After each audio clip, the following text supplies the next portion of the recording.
Sa pozrieť, ako vyzerá môj bežný deň. Ráno sa vždy ponáhľam na vlak, ale nechcela som točiť to, ako prišiel, lebo som sa hanbila, ale hneď ako som si sadla, tak som začala háčkovať takúto krásnu žltú čiapku. Cesta vlakom bola vlastne celkom krátka, takže som nestihla toho veľa. Potom som hneď musela prestúpiť na električku, v ktorej som neháčkovala, lebo to strašne nemám rada. Presnula som sa do školy, kde som pred prednáškou začala pripravovať post, ktorý ste už videli.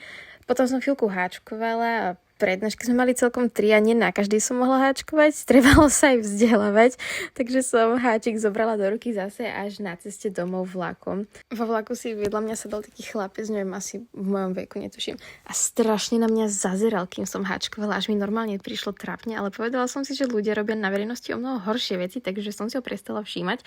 Doma ma potom čakali balíčky a Vilko mi ukázal aký krásny obraz zo škôlky, urobil z pečiatok. Keď zaspal, tak ja som išla písať esej, potom som sa venovala ešte klientke a háčkovala som, kým som vlastne nešla spať ja. Nakoniec pridávam frajera na záver a vidíme sa pri ďalšom videu. Čaute!